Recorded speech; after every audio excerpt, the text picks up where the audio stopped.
Welcome back guys to Bit Byte Kilobyte. This is going to be two topics today. One is common library methods.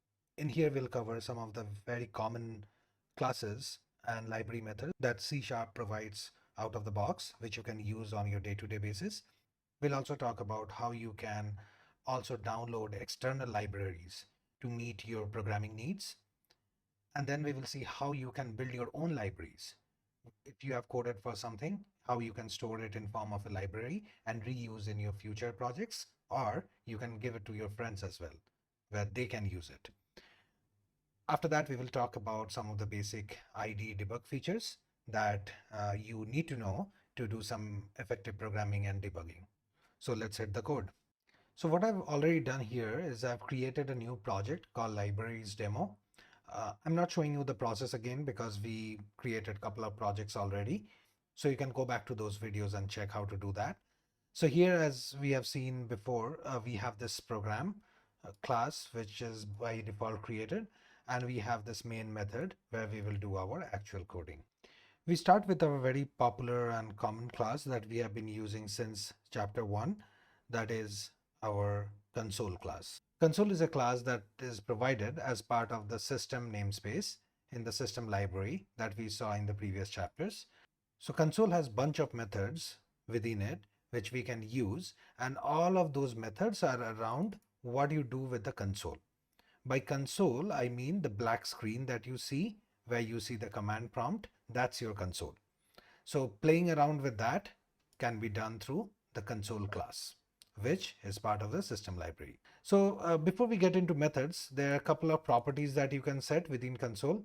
Say to give a fun effect, what we can do is we can change the foreground color to red and background color to white.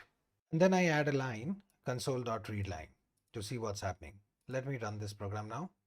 So as you can see here, now we are welcomed with a white screen instead of a black screen, right? But it's the same console. Here, whatever you type now gets typed in red. So that's because of the property that we just changed. So the next method of console that I want to talk about is console.writeline. Just to understand what it does is it actually prints whatever you are passing as a string to it within the quotes. And then as you see, this has a line at the end of it. That means after printing that text, it will go to the next line. So if you have two console.writelines back to back like this, you'll see these two will actually be printed in two different lines. Let me run the program again. So here it is. You have printed two lines, one after the other. So similar to console.writeline, we have a console.readline. So what it does is it reads from the console whatever you are typing on your keyboard, and it reads until the point you hit return or enter key. So let's see what happens here. And what I'm trying to do here is I'm doing a console.readline, capturing that in a string, because if you hover on top of it, you will see it returns a string type. Okay. Now it gets stored in a str here, which is a string type variable. And then I print this down here in the very next line. So let me just hit run here again. I will just enter hello world. And when I hit next, you'll see that it also says that you entered hello world. So after readline and writeline, let's talk about console.write. So the difference between write and writeline is the missing line, right? So what it does is it will print hello on your screen and it will not move to the next line. So if I run this, it will print hello and world back to back. Let's see how it looks. So as you can see here, hello world got printed back to back without any spaces, without any new lines. So that's console.write. Another method I wanted to talk about is console.readkey.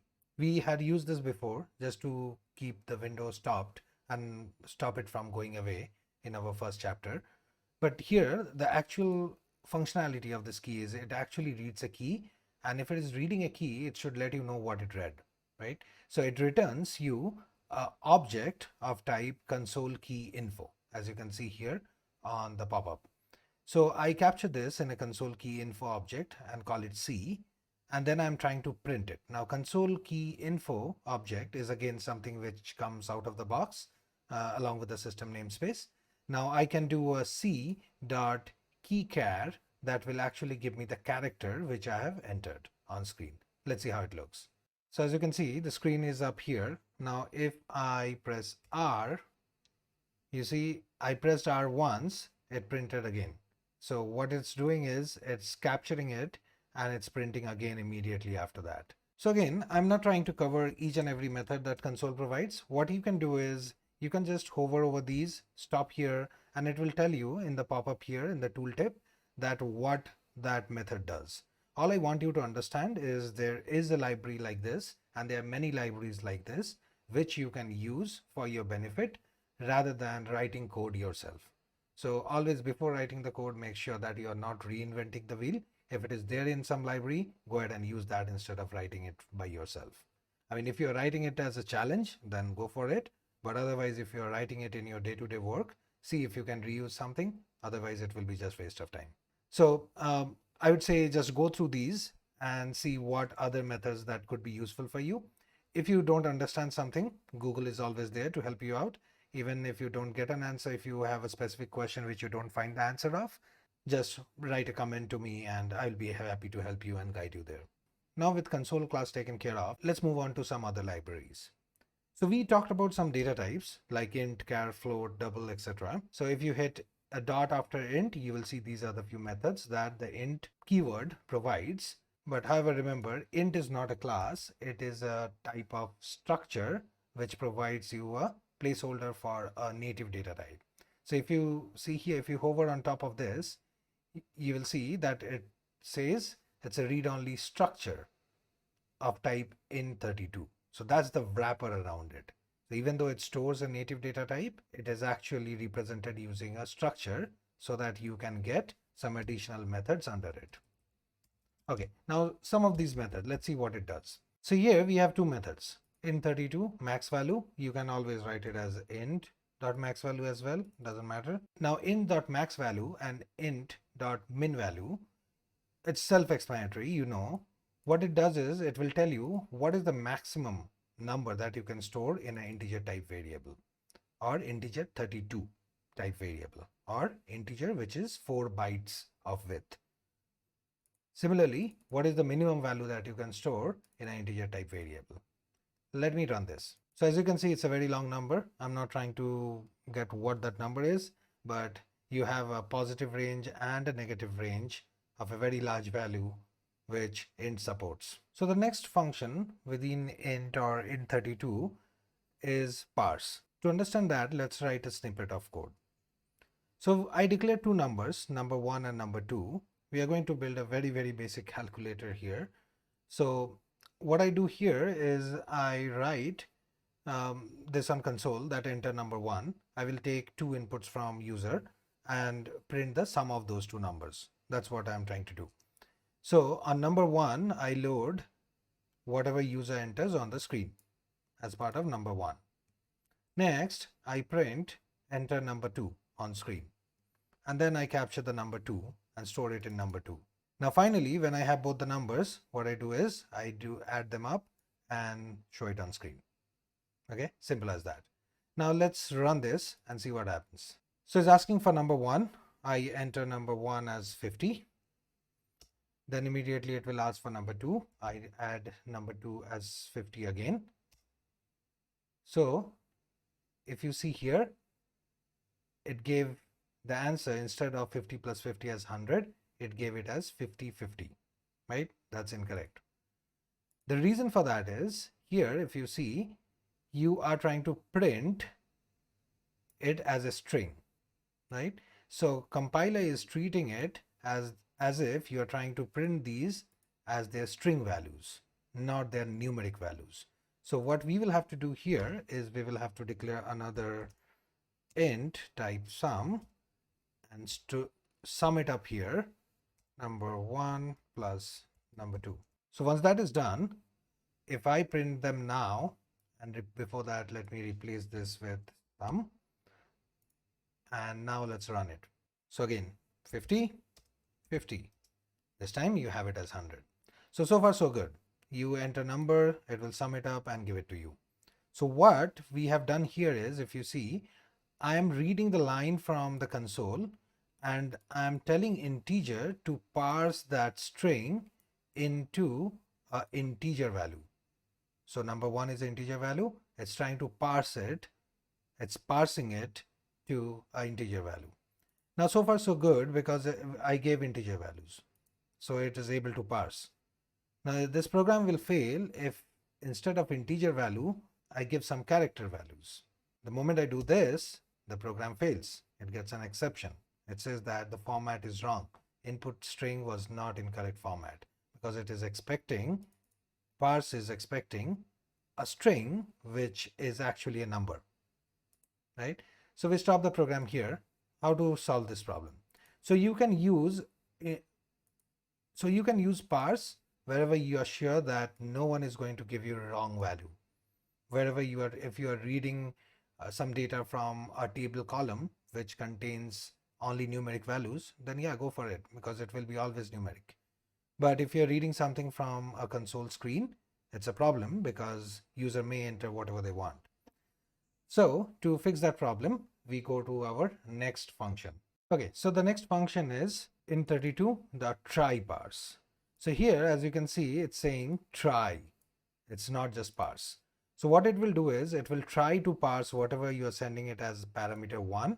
Here it takes the second argument as a numeric value or a variable where it will pass out the value. So this out keyword in a function determines that it will set the value in this variable itself. Okay. So we will get to this in more details of different function types when we cover our chapter 6, where we talk about classes and encapsulation and do deep dive on functions, etc. So for now, just write it this way and remember that there is a function like this. Now we will rewrite our old program using this new try parse. So I rewrote the above code block using try parse now instead of parse. So we are expecting this time if user enters his name instead of the number, it will not throw an error. Let's see how it behaves. So it will ask for the first number. I enter it as 50 and 50 for the second. This is the happy path scenario. It prints 100, everything all good. Let's rerun it again. This time I enter ABC and whoa, it didn't break, right? And I put ABC again. It says 0. So at least it's better than breaking because whatever you entered is not a number, and based on this value you can also print some custom message here saying that the number you entered is not correct. So I just wanted to let you know that for the sake of time, we just covered one of the native data types with the wrapper methods, but remember that all the native data types have similar methods under them if you hit a dot after them. So whether it's be float or be double, etc., etc. So the next class is math class. So what math class does is it gives you some basic mathematical operations. So when you are doing your coding, if you want to do some mathematical operations, you don't need to write it yourself. C# provides methods out of the box for doing those. So the first one here is math.pow or power. So what this will do is it will raise 2 to the power of 3. So we should see the answer as 8. Here you go. 8 is the answer. The next method is math.float. What float does is whatever numeric value that you are passing, if it has decimal numbers, it will take the float value of it. So here it will take 2 as the float of 2.33 is 2. Let's run this and check. So 2 is the value. The next one is math.ceiling. It just does the opposite of this. So here if you put ceiling, it will take the next whole number, that is 3. Let's try it out too. Here you go. It prints 3 here. Now the next function is math.round. What it does is it takes a double number which has decimal points to it, and it takes how many number of digits you want to round it up to. Okay, so we run it, and this one should round up to 2.34, because we have 2.335 here. So this becomes 2.34. Okay, so that was math. Again, like I said, math has tons of other methods inside it. As you can see, some of these, if you try to write it yourself, it will take a lot of coding. It gives you out of the box. Please use them wherever you need them. Okay, so the next class we'll be covering is string. String is, we already have spoken about strings. Strings are placeholders for a sequence of characters, which could be your name, sentence, a paragraph, and so on and so forth. So string also has some methods within it, which are very, very handy. The first method we will be talking about, or rather this is a property, as you can see the wrench sign here. This is something that gives you the length of that string. So if you run this, it will give you the length of hello world word. So it will be 11. Hello and world are 5 each, and there's a space in between, so 11. Very handy. String.length is one of the very frequently used method that we use while coding. So the next method is string str or string dot substring. What substring does is it cuts your string into pieces, right? So substring. Here, if you see, it has the number 2 here. So the first parameter to this function is the index from where you are starting. Okay, so always in programming we start our index from 0. So this is 0, E is 1, L is 2. Okay, and this says that how many will you cut from there, right? Int length. If you see, the substring starts at the specified character and specified length. So as you can see, length is the number of characters in the substring. So here we are trying to cut 2 characters from the character which is at number 2. So 0, 1, 2, 2 characters, 1, 2, including itself. So we should be seeing L and L when we run this. So as you can see, L and L. If I change this to 0, 4, it will give me L, Hell, the first 4 characters. Here you go. Okay, so let's move on. The next function that we wanted to cover is string.trim. So what trim does is, if you have a string which has a lot of spaces, beginning and end, what it will do is it will just trim those. So for the sake of understanding, I'm printing an extra asterisk sign at the beginning and end to see how it looks with spaces. Let's first remove the trim function call and just run it, and we'll be able to see how it prints up on the screen. So here you go. You have this asterisk and 2 spaces and the asterisk again. So now what we'll do is we will now call the trim method. What it will do is it will trim it off from both ends and remove all the redundant spaces. So as you can see, those spaces are gone. So you also have methods like trim end and trim start, which selectively trims at the end or the beginning. String also has lots and lots of methods. I would say, especially for string, try to go over as many as you can, because in real life we deal with a lot of string type data and do a lot of manipulations over those. So really handy thing to know about. String class methods are really important. Okay, so the next one, before we wrap up this section, is debug. So what is this debug class? So debug class, to use debug class, you need to make sure you have system.diagnostics included in your references. There are certain times during your development you want to see what is happening behind the scene, right, in your code. Now, one way to do that is actually printing it here. Like what I can do is I can just copy this and put it here and just run it. So it will tell me what is the length of the string variable. So you can see it had 25 characters before we trimmed it off. That's okay, but the problem is this actually intervenes with what is being printed on screen, right?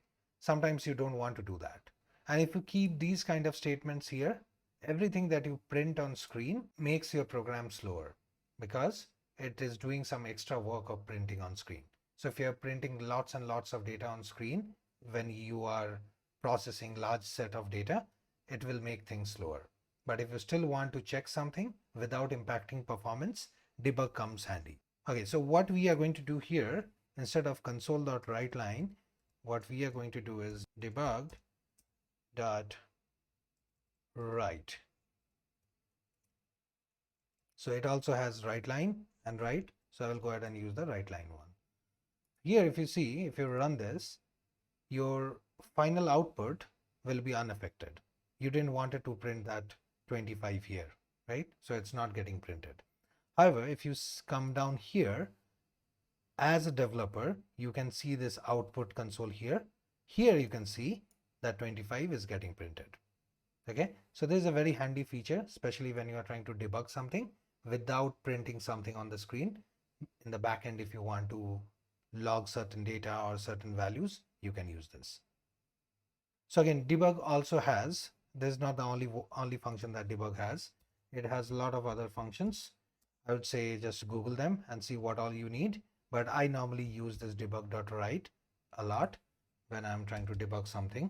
So that was all about library functions. Again, the focus was not here to cover as many library functions as we can. I covered a few, but the whole idea is to make you understand that there are library functions which are available. You don't need to write them from scratch yourself. Use them wherever you can. So since this video is getting longer, we'll take a quick pause here. And in the next video, we'll cover how you can build your own libraries, how you can use external libraries, how you can add them to the project and start using them. So move on to the next video for that.